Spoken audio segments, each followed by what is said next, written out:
I'm one of the heroes. Yeah. Can we talk to you? Do you mind? What do you want to talk about? What happened today? Well, went straight out of Dogtown, skateboarding, surfing it up.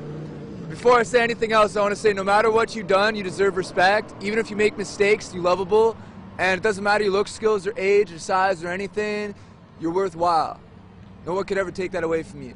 Now, this stuff right here, I was driving and I was in the passenger side of this fucker's car, and he comes over on there. He was over by the recycling center. He says, "Oh, when I was in the Virgin Islands, 30 years old on a business trip, I fucked this 14-year-old." I was like, "You what?" He's like, "I raped this 14-year-old." Starts crying, gives me a big hug. He's like, "Fucking 300-pound guy." I'm like, "Oh shit, you must be fuckered, man. Like, what's he talking about?" I didn't take him seriously at first. He comes driving down this way. He's like, "You know what? I come to realize I'm Jesus Christ, and I can do anything I fucking want to."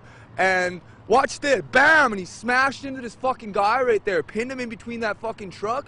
And so I hop out, I look over, the guy's pinned there. I mean, like, freight train riders know this. Like, if you get pinned between something, do not fucking move that shit, otherwise you bleed out.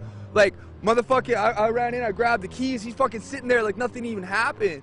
And like, fucking, like, man, if you started driving that car around again, man, there would have been a hell of a lot of bodies around here. Fucking, I hop on out, and so I grabbed the bag, I threw it over by that pole right there, and then fucking Buddy gets out, and these two women are trying to help him. He runs up and he grabs one of them, man. Like, a guy that big can snap a woman's neck like a pencil stick. So I fucking ran up behind him with a hatchet, smash, smash, smash. Yeah. The lady said you saved her life. She was the one who got grabbed by that fucker.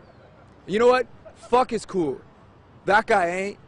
Shit. How'd you get in his car? How did you? I was hitchhiking. Well, good thing I was hitchhiking. Yeah, people say don't hitchhike. Well, this is what happens. Was yeah, well, at least I was here. So he did this on purpose. Dude, that guy was fucking cooked out, man. Like, he's beyond Howley. Like, I don't even see any breath in him. You know what I'm saying? Can I get your name and where you're from, if you don't mind? I'm Kai. Kai? Can I get spelling for you? Straight out of Dogtown. K-A-I. K-A-I. Do you have a last name? No, bro. I don't have anything. Where are you from originally? Are you from Fresno area? Sophia, West Virginia. No kidding. How old are you? I can't call it. Okay. Have you ever experienced anything like today? And what made you take the actions that you did? That woman was in danger. He just finished what looked like at the time killing somebody, and if I hadn't have done that, he would have killed more people. So he's dead. Good. You ever experienced anything like that, Kai? Well, this one time I was in an orchard, and this fucking guy starts beating on this woman who he calls his.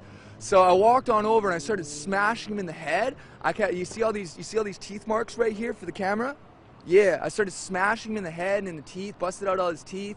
Motherfucking the sheriffs, not the policy enforcers, fucking show up and start like, they're like, yeah, so what happened? I mean, like, just give me any old name and just give me old fucking birthday, whatever, just, yeah. What happened today after you're obviously free now, but were you arrested? What was the process? What did they do to you when they came out? Obviously, they found out that you did the right thing, but the time that from the accident until now, where have you been? Well, he started following I. Like, I cleaned his motherfucking head wide open with a hatchet. He stood up like he was pulled right up, right? And like, fucking, I'm like, bro, if you're fucking Jesus Christ, I'll be the Antichrist, man. Like, fuck that shit. And he starts following me off this way, so I figure I'll lure him away from the crowd. So I'm running off this way. I got a hatchet in one hand, motherfucking this bag I'm carrying over with another hand. I start running off that way, and so a couple of the people who was bystanders to it came over and told me to stop. And I was like, why stop? And like, the cops are already on their way. I was like, is he back up and doing anything? And somebody said that he was like masturbating in front of this school or fucking whatever this place is right here. Yeah. Were you questioned by police? Were you taken into custody? What happened? I mean, obviously. I was questioned. I was put into the back of the sheriff's wagon. It wasn't the policies that fucking pulled I over. You know what I'm saying? Yeah. So like, I got put in the back of the sheriff's wagon. The sheriff was like, "What happened here?" Took down a statement. I told him everything I just told you, and fucking let me on out. Said I couldn't grab all this stuff until I had finished, like, they had finished with something. You know what I mean? And like brought me back on over here so I could be in front of this thing, like this fucking car right here. This is fucking gnarly, man. Holy shit. It's like the biggest wave I've ever ridden in my life. What's next for you, Kai? Hopefully some surfing. If anybody's watching this somewhere else and they got a mini Mal that they could lend a guy with a wetsuit, I'd love to test out Mavericks. Would you do it again? Club him in the head with a hatchet? You know, if I could go back in time, I'd go back over to where I was at that recycling center and he said that he had raped that chick over in the Virgin Islands, because it doesn't matter where you at. You can fucking just spend a bunch of money and do whatever the fuck you want, you know? That's not right. If I could go back in time, I would have dabbed him up right there. No, you're not. I mean, it doesn't seem like you have any concern for yourself. You're all about, I mean, doing the right thing and not even worrying about Kai first. I don't have any family. Like, as far as anybody I grew up with is concerned, I'm already dead, so whatever.